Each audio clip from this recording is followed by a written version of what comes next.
கண்ணை கட்டிவிட்டு நான் ஒரு வீடியோ கேமுக்குள் இறங்குகிறேன், ஒரு புரோகாரியோட்டாக மாறுகிறேன், ஒரு சின்ன உயிர், அந்த ஒரு அமீபாவுக்கு முன்ன ஒரு உயிராக மாறுகிறேன். கண்ணை கட்டி விட்டாச்சு. அதற்கு முன் நான் யார் என்று எனக்கு தெரியும். ஆனால் கண்ணை கட்டிட்டு அந்த விளையாட்டுக்குள்ள நான் இறங்கின உடனே திடீர்னு பார்த்தா அந்த புரோகாரியோட்டாக நான் மாறி இருக்கிறேன். நான் யாருன்னு எனக்கு தெரியாது. சரி, நீ யாருன்னு கண்டுபிடிச்சே தான் ஆகணும்.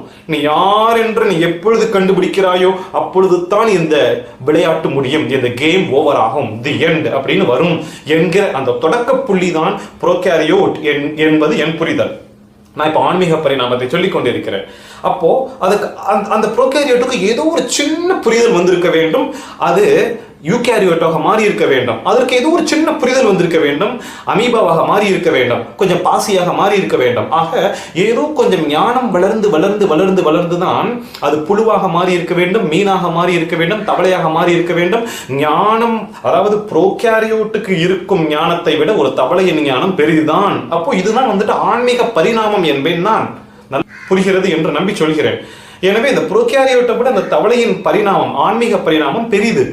இந்த தவளையை விட அடுத்து அடுத்து இப்படி பல இனங்கள் அப்படி அழிந்து அழிந்து அழிந்து அந்த ஆன்மீக ஞானத்தை அப்படியே ஒவ்வொரு இனத்திற்கும் கொடுத்து கொண்டே வருகிறார்கள். உடல்கள் மறைகின்றன, ஆனால் அந்த ஆன்மா மட்டும் பயணம் செய்து கொண்டே போகிறது என்பதை நான் சொல்கிறேன். இதுதான் ஆன்ம பயணம், ஆன்மீக பரிணாமமாகி வந்து கொண்டு ஆன்மாவும் அந்த புரோகாரியோட்டில் ஒன்றும் தெரியாமல் இருந்த ஆன்மா பரிணாமம் அடைந்து கொண்டு ஞானம் பெற்று வளர்ந்து கொண்டே வருகிறது. உடலும் மாறிக்கொண்டே வருகிறது. இந்த பக்கம் ஸ்தூலம், இந்த பக்கம் சூட்சுமம். இது இரண்டும் பரிணாமமாகி கொண்டே வந்து கொண்டிருக்கிறது.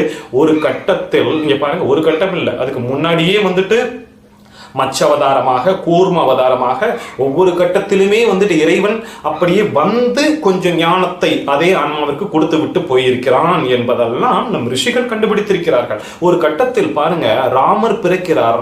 சரியா, இங்க வரேன் நேரடியாக. எங்கன்னா அந்த 16 லட்சம் வருடம் அதெல்லாம் தாண்டி ராமர் பிறந்த காலம் 8 லட்சம் வருடத்திற்கு முன்பு. சரியா, அப்போ என்னன்னா 16 லட்சத்துக்கு முன்னாடி வந்துட்டு நம்ம குரங்கா வந்திருக்கோம். அதுல இருந்து ஒரு 8 லட்சம் வருடங்கள் கழித்து நாம் என்ன இனமாக இருந்திருக்கிறோம் அப்படின்னா கொஞ்சம் குரங்கும் இருந்திருக்குது, கொஞ்சம் குரங்கிலிருந்து மாறிய மனிதனும் இருந்திருக்கிறான், அந்த வேட்டையாடுகிற இனமும் இருந்திருக்கிறது.